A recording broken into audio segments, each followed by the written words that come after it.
Welcome to the Creative Blood podcast. I'm your host, Laura Conway. If you've ever wanted a backstage pass into the world of creativity from the best in the business, this one's for you. Get ready to hear genuine conversations with the artists, entrepreneurs, and creative minds who know no boundaries. Here we go. Living outside of the system allows you to create your own system and with your own value scheme, with your own ways of making it work. And I think that's where I operate in. That was Stefan Siegel, founder of Not Just a Label, the world's leading designer platform for showcasing and nurturing today's pioneers in contemporary fashion. It's home to 50,000 and counting designers from 150 countries and includes Beyoncé, Elle Macpherson and Lady Gaga, through to everyday shoppers as its fans. Stefan and I were introduced back in 2016 through a mutual friend in the industry, and our friendship rapidly grew from us both being founders in our 30s, lovers of dogs, and having a knack for exploring the unbeaten tracks in life. Speaking from his Airstream in MARFA, Texas, we got the full download of the many turning points in Stefan's life, from training to be a jet fighter pilot in the Italian Navy, to becoming an investment banker in Switzerland, and then on to creating fashion's game-changing platform in 2008 from his then home in Shoreditch. This podcast was born out of wanting to share stories of unapologetic creative vision, and Stefan oozes exactly that. Grab your headphones, he's all over the detail. Here we go. Nice one. Can you give us a visual? Because I can see you, but no one else can. What's going on over there? What are you looking at? Where are you?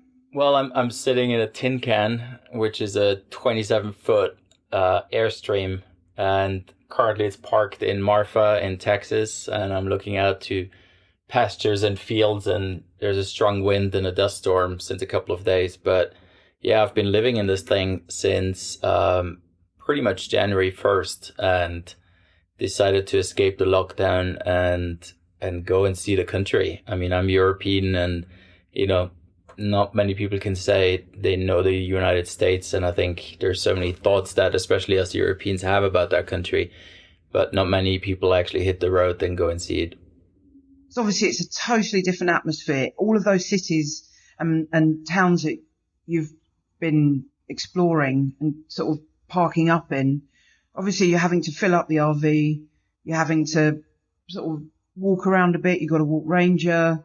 Where have you felt comfortable and where have you perhaps not felt as comfortable as you'd have liked or hoped or anticipated?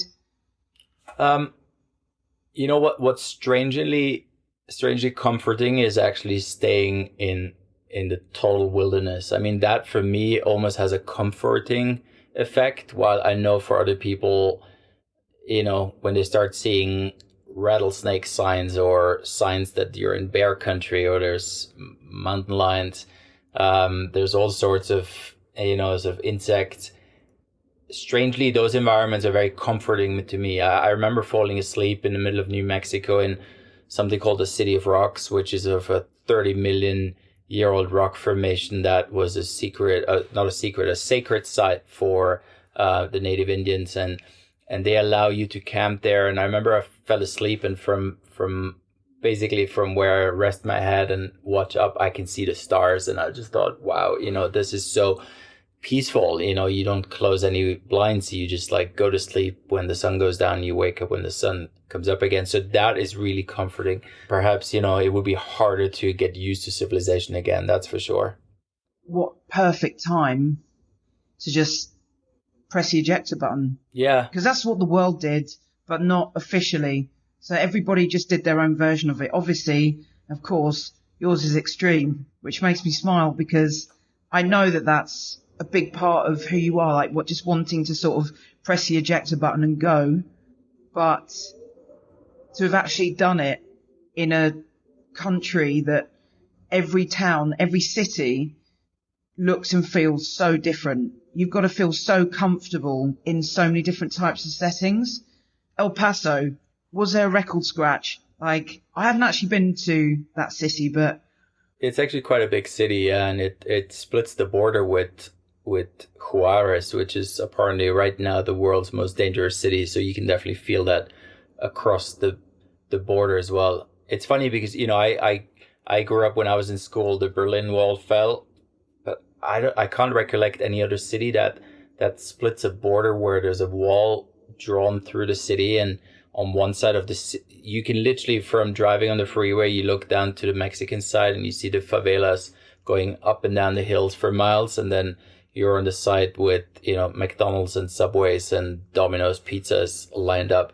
It's a strange feeling, yeah, but it definitely not a city that I felt very comfortable in. So I just want to read the quote, okay?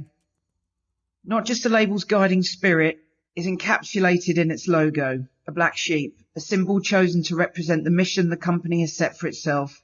Stand out, swim against the stream, break molds, and change the landscape of fashion. Why is that so important to you personally and professionally? And how have you navigated that belief or that vision with the business?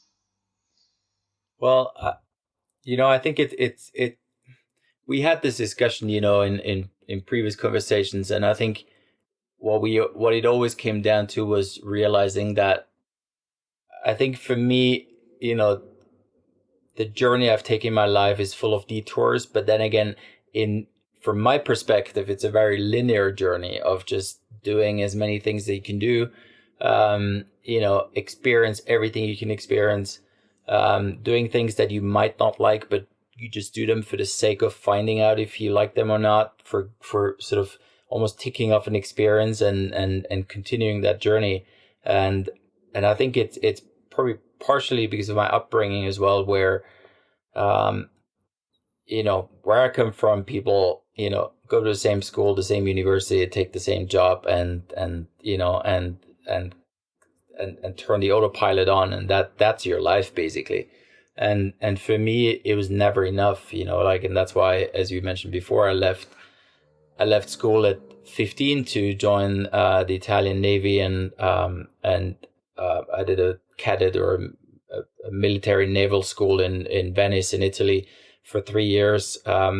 Initially, I was planning to become a jet fighter pilot, but after 3 years of living the military life and spending my summers on ships of the Italian Navy cruising through the Mediterranean, I thought, you know, that was enough of a military experience. And I already had my pilot's license at the age of 18. I had my parachuting license. I had done so many things that other people haven't done at that age, and I felt like, okay, now is the time. Ever, Steph, ever. People haven't done that. I mean, I can't remember the last time I parachuted. And yeah, and that's when I decided, okay, I want a different experience. And where I'm from in northern Italy, there's an agreement that we can utilize Austrian universities as much as we would use Italian universities, so we're put on the same level. So I thought that's a great experience to add to my curriculum, and I went to study business in Austria, in Vienna, and enjoyed that city very much. Yeah, I was bored after a year. Somebody walked into a retail store that I was helping out on the weekends, and they asked me if I want to act in a music video, and then the week after I was signed with a modeling agency, and I started traveling the world. Put a pause button on my studies, and took me 6 years to get my master's degree. But in between I was kind of like studying for 3 months and then traveling again for 3 months. So again, by the age of 24, when I had my master's degree, I was on 5 continents. I had pretty much seen the world, and you know, and that already shows, you know, there were so many turning points, or detours that I've taken, and I think it just became almost like an addiction for me to just taste and experience as many things that I can, and yeah, you know, that puts you on the fringes of our society, because not many people understand that kind of journey. And I think, you know, when we initially spoke, I told you about the hardships of that as well, because you're constantly justifying your decisions. You're constantly justifying what are you doing? And even now, traveling to the US and basically justifying to everyone you meet that, you don't have a home right now. You're just traveling. You're just experiencing. People do not understand. And I think, coming back to your question, I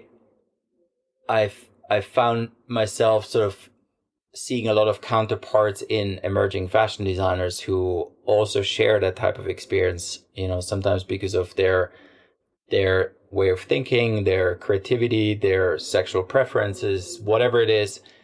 They also live on the fringes of our society. They are the so-called black sheep, and that's how the logo and the name and the ethos of my company was born in 2008. What a journey. Jet fighter. I mean, the thing is that the best bit is everybody's sort of got that Top Gun reference, unless you've been a jet fighter. I've been very fortunate to be not in a fighter plane, but in a Cessna with you. And I know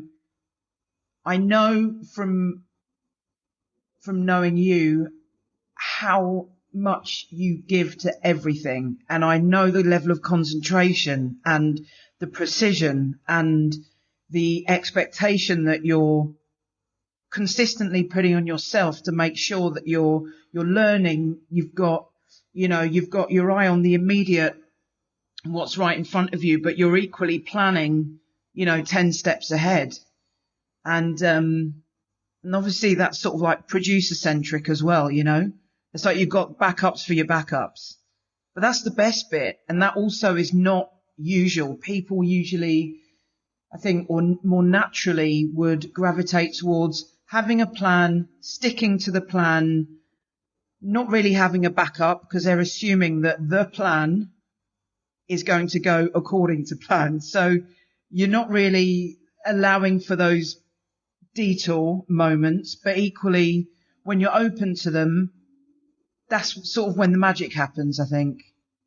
Yeah, I think, you're right in terms of I think I keep my brain very busy, if not too busy. But, this theory of people who think with the right side of the brain versus the left side of the brain, I think I would say I'm able to, shoot two guns at the same time with both hands, and I think that puts you into a really unique position. It's obviously not good for my mental health sometimes. And as you know, I had enough burnouts as well. But I think it's quite powerful if you're able to be creative at the same time, be quite analytically structured, and you're able to, as you said, the detours for me are not random. They're always very carefully planned out. And yeah, I always want the best for me. I want the best out of the destinations I go. I want the best for the people around me. So that is just a lot of work, and that a lot of people are not willing to put into. And I think there's just a consistent, if you look at the hobbies that I have, I think they're also very consistent in the way that they're all very analytical. They all require you to be very structured, very disciplined, from, working as a mountain guide and doing extreme skiing like I did, or flying a plane, having the dog that I have right now. So these are all, not sort of random decisions where you can just wing it. These are all things where, you need to have a plan.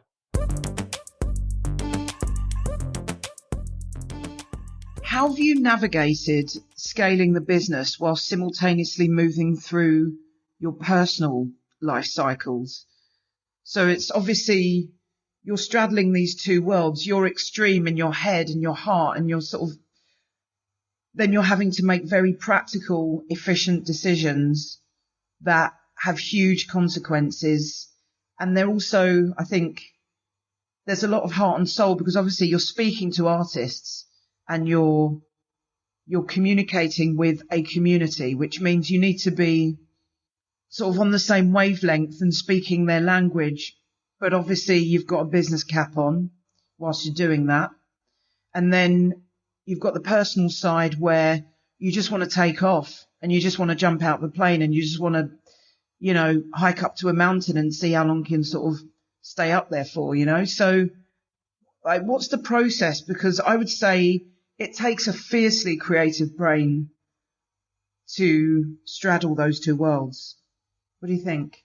One of my biggest struggles over the last 10 years has been this sort of fine balance between work and private life. But private life, I just, especially for my time in London, it didn't really exist. And I think the bigger the company became, the less I focused on private life, which, is definitely something I regret sometimes. Do you? Yeah, but I think also London in some way almost incentivizes, or it makes it a bit easier for you to forget about private life. Because if you remember, our shortage times where we would both work till 11 p.m. and then we would still go and grab minimum. Some food. Yeah, we would grab some food, and it felt normal because the restaurant is packed with other people like you who do exactly what you do. And that adds some sort of normalcy to the whole situation. But I remember, I would never go to bed before 1 a.m., no matter what, because I always wanted to, come home and then still have a bit of an hour for myself. And that was not, healthy lifestyle at all. But it was probably what was required to get the company to where it is. So it's a struggle, and I think in that sense, I'm fortunate that both you and me and many others have been part of this wave of East London rising from like 2007 onwards, when, shortage became something, and it gave us all an environment to think freely, to do what we wanted to do, to, have the resources available at low cost at that time, at least, and yeah, I could have not done it any other way. If I would have lived in, I don't know, in Malibu where I just lived before, I don't think I would have had enough focus on the business. So I think there's a huge price to pay that people do not realize when they think, oh, I want to become an entrepreneur. I want to start my own business. I don't know how other founders have done it. The way I've done it is just, I don't know if it's the best way, but it's definitely been painful in terms of, having all ends meet where you are and having to make all the decisions, being involved in all the personal decisions. And I think, I'm exhausted, I'm exhausted now, and it's mind blowing what we went through in terms of, how we destroyed our mental health as well. The question, that probably then a lot of people ask is, well, why do you do it then? It's just probably because, it got us to where we are now, and I don't think, if I could give myself an advice 10 years ago, there will never be a point where you think I've made it, like, I know that what I'm experiencing right now is what I was dreaming of years ago. But even right now, I'm thinking, oh, there's going to be a breakthrough in 2 weeks when I hear from those people, or there's going to be a breakthrough in 6 months when that happens. These breakthroughs happen, but on the same day, 2 of your employees quit, and your accountant calls, and another million things, fly into your inbox, and it just gets decimated. You don't care about that breakthrough anymore because you just have to, firefight the whole time. And that's just something that, yeah, I mean, I'm proud of myself. I'm proud of you and all the other entrepreneurs who have done that. Yeah. Would I do it again? I'm not sure. But yeah. What bit would you remove from the story? If you think about it, because although those things, so for example, if you hadn't have timed out in London because of your working life, you're having no balance, then you wouldn't have moved to LA. If you hadn't have moved to LA, you wouldn't have gotten to a point where you just thought, you know what, I'm ready to go again. Now I'm going to pick up an Airstream and, get on the road. Exactly. I think it's you are forced into certain positions where you then, look for an alternative. And if you are in a place of comfort the whole time, then you will never break out and do something exciting. And that's why, without calling them by the name, but, like, there's a lot of people who, how do you call it? They're fed with a silver spoon or a golden spoon, people who, they have a sort of safety net that is always there for them, they will never break out of that, because why? Like, it's too comfortable where they are, and why would you change that? And that's different for us. So we put ourselves into positions that are very hard from the start. And then, we move on to the next level and realize, oh, hold on, there's something else that I can do with my life. And we just do it. Because, I mean, at the end of the day, what you're describing is once you're in, you're in. You can't turn back. Because once you've had a taste of it and you've gotten to a certain point, you know that if you've got to that point, there's a possibility of getting to the next bit, whatever that bit is. It's not like you have a game plan. That was never what it was for me. It's just I felt so strongly about what I saw was possible and what I felt was needed for me and for an industry at the time. I really felt like I wanted to put my stamp on it. But once you set that course for yourself, then you can't, once you've started your own business, I don't think you can go back and work for somebody else, because although all the pressures that come with making the decisions, the money coming in and the money coming out, but if you had to weigh up all of your circumstances and everything that you've experienced, and somebody said, you know what, I'm going to take that all away from you right now, do you really want to go into a job and get a monthly salary? Which is, of course, there's nothing wrong with that. But I'm just saying, when you get to a certain point, are you able to turn back? Yeah, no, I was thinking about it actually, last year. It was just sort of, would I take a job because there was something that I was in discussions for? And then, I don't know, I just thought, no, I can't just show up somewhere on Monday at 9 a.m. and end up on Friday at 5 p.m. Like, it just doesn't work that way. So yeah, I just wish, I don't know, that's just where I have to work on myself as well, to just be grateful and keep on reminding myself of these things as well, which are so important, that we have these liberties that nobody else has, or, at least, other people who choose a more comfortable, let's say, perhaps more of a corporate career. And that's why we're able to do all of these things.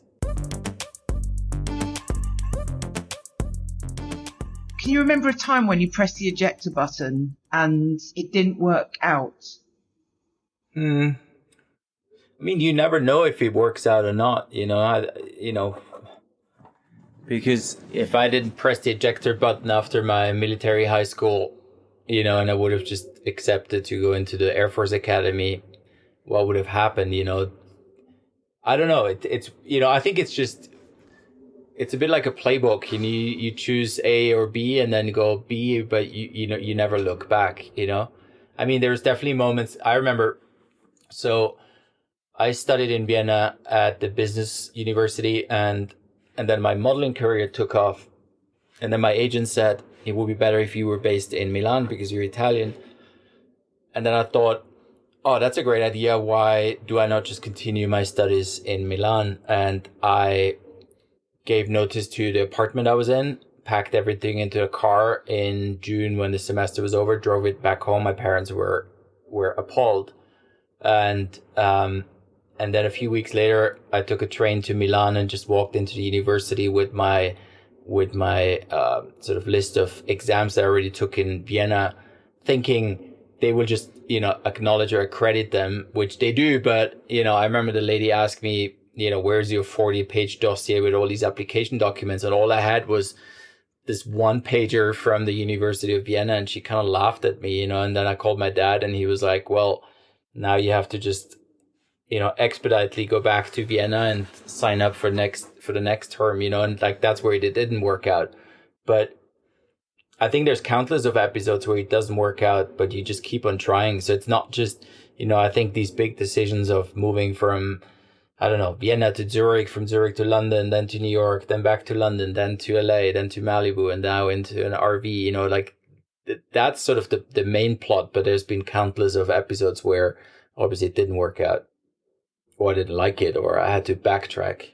I think there's a difference sometimes in life where you write your life with high confidence and you're happy, or sometimes you are insecure and you're running through your life on low confidence. And I think either of the two should make you think, like, how is it going to continue? How can I sustain that? And I think what I definitely up until the age of 25 never experienced was the low confidence. I was in school, then I went to a military school, where all they did was boost your confidence. Then I went to study, then I was a model traveling around the world. And then I came out of university with a master's degree speaking 4 languages. And, I picked a very lucrative job in investment banking in Switzerland. I was in a nice place, bought myself my dream car, and that's when it happened, and then I remember I was so confident because that was the time when investment banking was booming, and I got something like 23 job offers in 1 month to move from Zurich to London to one of the big investment banks. And I remember I flew to London. I selected 8 banks to have a job interview with, all in the same day. And then, on the train back to Heathrow, because I was flying back to Zurich, they were all calling me and kind of saying, we'll pay you a sign-up bonus, it was called. We'll give you 5,000, we'll give you 20,000 cash on hand if you sign with us. Like that just boosts your confidence massively. And I flew back to Zurich, and then I remember we drove to the Oktoberfest on top. How stupid, like fly to London, do 8 job interviews. I missed my plane, took the next plane the next morning at 6 a.m., flew to Zurich, packed my bag, drove my car to the office because a few work colleagues came with, and then we drove to Munich. We partied all weekend, and that's when it happened, and I think now looking back, it was something that I needed. But yeah, I had a horrible car accident on the German freeway coming back, and I was hit at full speed by another car on my right side of the car. Thank God that one work colleague decided to drive back with somebody else a little earlier. But yeah, that car, saved my life as well. It was a classic car. Thank God it didn't flip, but it looked like a banana. I was able to get out of it. And I think that's when somebody pressed the reset button for me in terms of confidence, in terms of, knowledge about my abilities and so on. I've never experienced something like that. It's literally like as if you're shot back and you're a kid again and you have to build your confidence. Like I did not trust myself. I didn't trust my vision because I did not see that car coming as well. It was just, it was horrible. Funnily, at that time, I had already signed with a bank called Merrill Lynch. So I still had that job, moved to London. And I remember, first week of January, I walked into Merrill Lynch down in the financial district in London. And I was with a lot of other kids. There was a whole training program they take you through. So you then fly to New York and you spend a month in New York, and you go to Princeton universities, and they make you do a whole financial forecasting crash course over a month. And I was there, and I was just I just couldn't take it seriously. I was sitting next to kids from Harvard and Yale, and they were like, oh my God, I'm going to work for Merrill Lynch. And I thought, shit, I just almost lost my life 2 months ago. Is this really what I want to keep on doing? And I remember I was in New York walking around Little Italy, Nolita, that area that at that time was just up and coming. And I had a good friend who was taking me around, and I was meeting or touching base with people who I met through modeling. I met a lot of fashion designers through that way. And I just thought, wow, what the hell am I doing being a banker? There's so much more out there. So I came back to London, and while I was working in the bank, I was working on the business plan for Not Just a Label. I think I started in April, and then it took me until June, July. And the way banks work is that your regular salary is pretty low. That's what this whole thing in media is right now. But you always get a bonus once a year. And that bonus was set in stone for me. It was guaranteed because of that whole application period. And I was sort of negotiating and with these different banks. But I knew there was a amount of money coming in mid-July. And literally the day I got it, I remember I was living in South Kensington. I walked over to Barclays, put my ATM card in the slot. I was like, check your balance. And I saw the money came in, pulled it out. How much was it? The whole bonus was $100,000, which is huge. I called my boss in Switzerland, who I had a really good relationship with. I called him and I was like, listen, this is what I want to do. And then I remember him saying, now is the time. You don't have kids. If you do something by yourself, you can always come back into banking if you want to. And then called my parents. They were appalled, obviously, and shocked, as they always are. And I went in and quit and walked out. Called my friends in East London and we went to party, and that's when I moved to Shoreditch as well, which back then was not a decision to move to Shoreditch or East London. It was more Shoreditch at that time was the cheapest place to live in London. And I got that little warehouse where basically your office is based in as well. So that's where the journey of Blackhall Street started. What's your secret weapon? My secret weapon? Yes. I don't know. I think perseverance,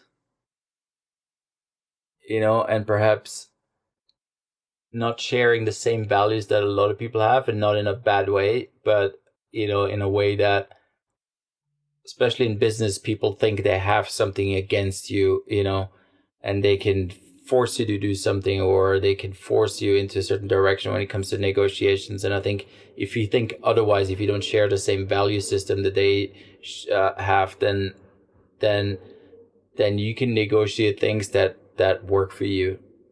It sounds a bit abstract, but if you want to pay me in apples, but I don't like apples, then we can create a completely different deal, because I want to be paid in oranges. And I think if you're in that position where, sometimes money's not everything, or sometimes, the glamorous part, like there's a lot of like projects that we took on that probably a lot of other companies in fashion wouldn't take on because it's not glamorous enough, or it's because it's not the right city, or it's not part of the fashion establishment, but living outside of the system allows you to create your own system, and with your own value scheme, with your own ways of making it work. And I think that's where I operate in. What would have one of those been? What do you think you took on? Because again, it's the same for me. And there's so many other businesses that wouldn't have done half the things that I've decided to do, but I've done them for very, very different reasons. For example, I mean, we, not just the label, took on a lot of jobs working with public entities. So, instead of waiting for Gucci to finally give us, peanuts to do a partnership with them, we went to the city of New York or the city of Dubai, and they paid us millions, to do really, really cool projects. But you have to go through month-long due diligence processes, applications, grant applications, it's boring, but that part doesn't bother me, and I know it bothers. That's where your secret weapon came in, perseverance. Yeah. And it doesn't bother me at all, I think that's just where, especially in fashion, I think there's always like, this is how you should think, this is how the industry works. And if you don't go to Paris 4 times a year, then this happens, and I really quickly realized that none of that is true, and what we've seen now, especially in the last 12 months, is that none of that, what the establishment was predicting, both for designers, but also for themselves or for the industry, was not accurate. The brands that are surviving right now, the ones that are selling direct to the consumer, the ones that are not showcasing at fashion weeks, the ones that are not engaging in this expensive circus of, magazines, PR agencies, whatsoever. And that's what we always believed in. We believed in quality of design, in craftsmanship, in sustainability. And thank God, these are the values that will drive the industry forward, and not, which dinner party did you go to last night? Well, you've also said, it's really important to maintain full transparency and to make sure that people care enough to tell the full story. And that's why, for me, that's obviously why I want to do this podcast, because I feel very much the same, that people can typically only share a portion of the story or the destination, but actually the journey and the detours, or the turning points, they are crucial to share because they give the full picture. They are the full story. So I'm really grateful that you've been generous enough to share yours. No, thanks for having me. Thanks for joining us this week. If you like what you just heard, follow us, give us a review and send it to a friend. Say hello on socials at Creative Blood Agency and use the hashtag CreativeBloodPod. This episode was produced by Josie Coulter, engineered and mixed by Ben Beheshti, artwork designed by Sarah Thompson, music by Ben Tarrant Brown, and presented by me, Laura Conway.